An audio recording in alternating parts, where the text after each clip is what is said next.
what is the limit? Example, for a IT section, how many people are we going to recruit, and to which post are we going to exclude, and what will be the minimum qualification or the maximum qualification? And we have to give a we have to give a major priority to our job, our Sri Lankans, but to have a good agreement and to get benefits, economic benefits and social benefits, we need to move on, and we have to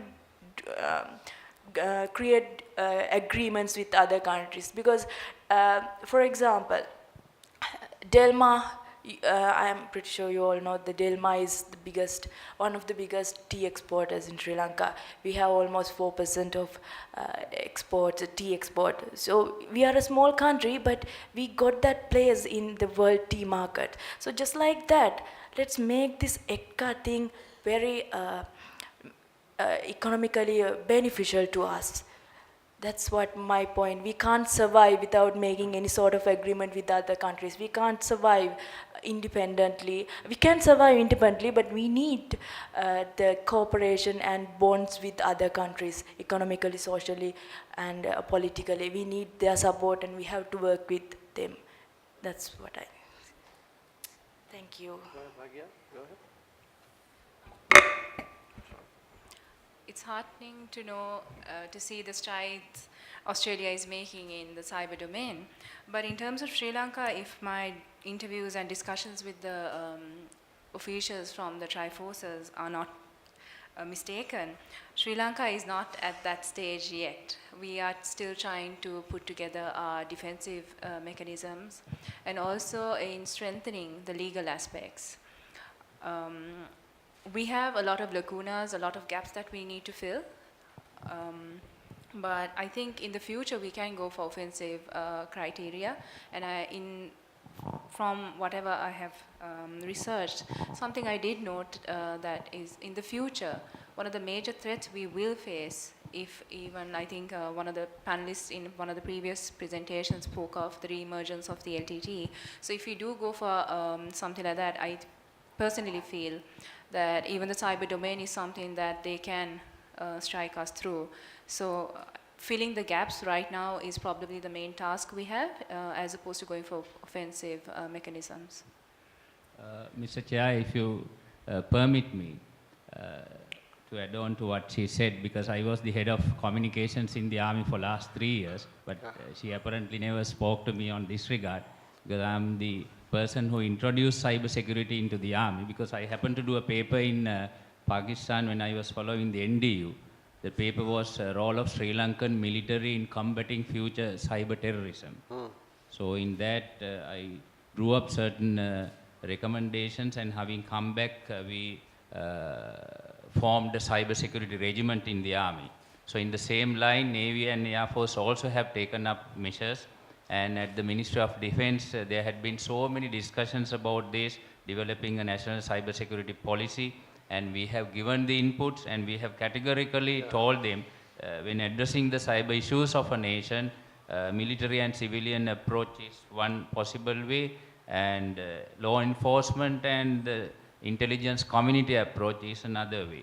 So, I mean, we have told we are in a position to help them, but we will not be able to formulate a cyber security policy for the entire nation, because the other civilian agencies may misunderstand the military if the military gets involved, because it is not the threats coming from outside only, the threats are within as well.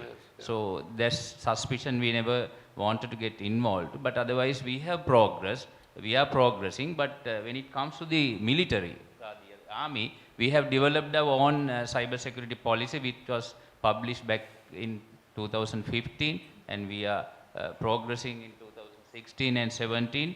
So what we have mainly told is to be aware and to train them, awareness and training of how you are going to be vulnerable to cyber attacks. So this is what we had been doing, and we had gone forward to help certain civilian organizations as well. So in the meantime, we are developing various tools which are necessary by ourselves as well. So a lot of R&D is going on into cyber security aspect, because we have identified the cyber threat as a mid to long term threat to a nation like us. Because what the LTT was not able to achieve militarily, in the long run, they may try to achieve it through the cyberspace. We have identified that threat as one of the potential threats into the future, and the government is also very keen about implementing certain things. There are a lot of things happening which I cannot divulge in a forum like this. Thank you very much.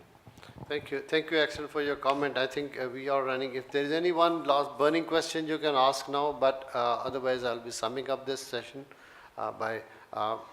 so one of the major, you saw that there is, I've been saying it as long as the speakers were going, rather than taking long to sum up, particularly on the last part. I mean, one of your recommendations that you didn't get a question is the challenge of getting a net assessment. This is a very dangerous part, that air power being used in asymmetric warfare is an extremely difficult one. This is more role of intelligence. This is more role of, that's where your last slide was very, very important one. The one you didn't get much time to elaborate on that, but that joint part is the very important part. That actually segues with what you just said about the cyber part as well.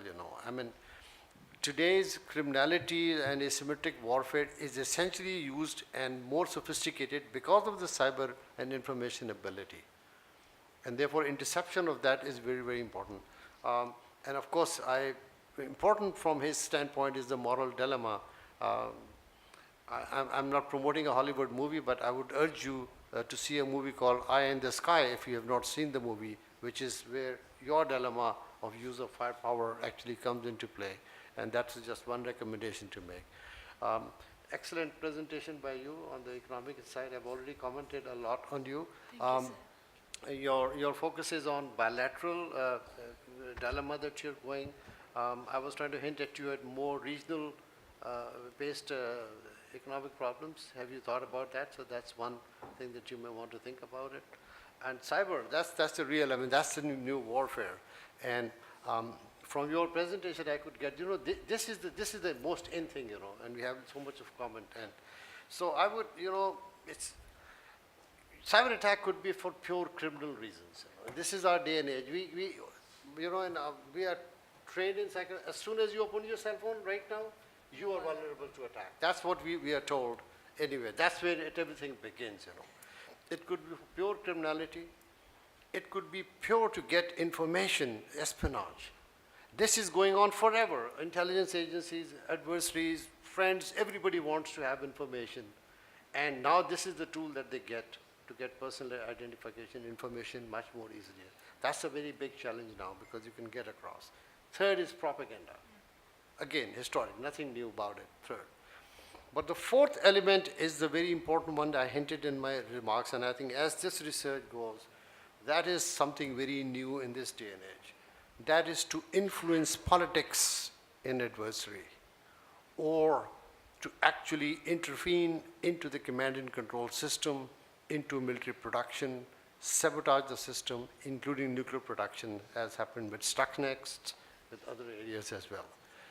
And therefore, that's where your role, sir, in the armed forces is becoming very, very important, because you have to protect your command system and other facilities as well, even conventional ones. You don't have to be, but these are the 4 areas where the cyber world is done. I think excellent presentation. I am very proud that I chaired this panel, and thank you very much, KDU, once again. And the session is adjourned. Thank you very much.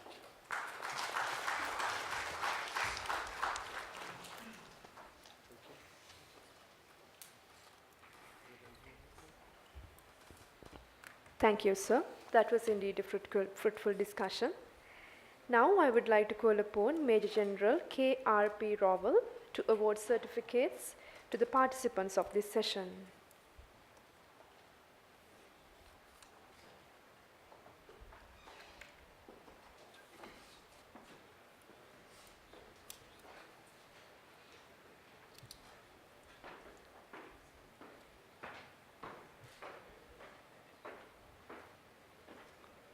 First, I invite Ms. Bhagya Senaratna.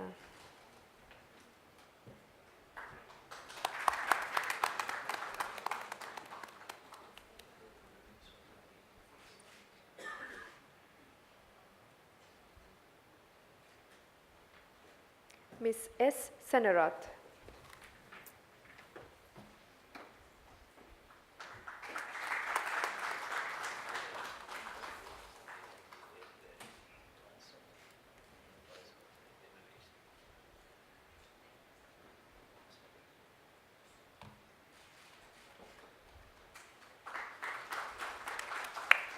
Finally, Squadron Leader N. Vanasinghe.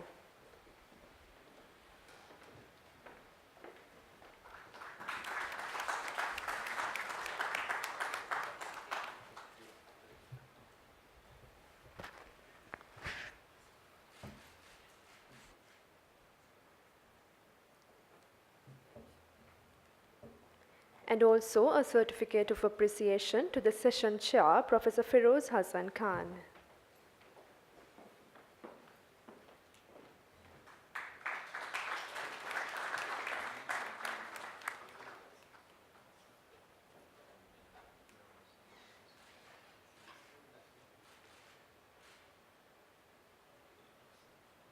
Thank you, sir.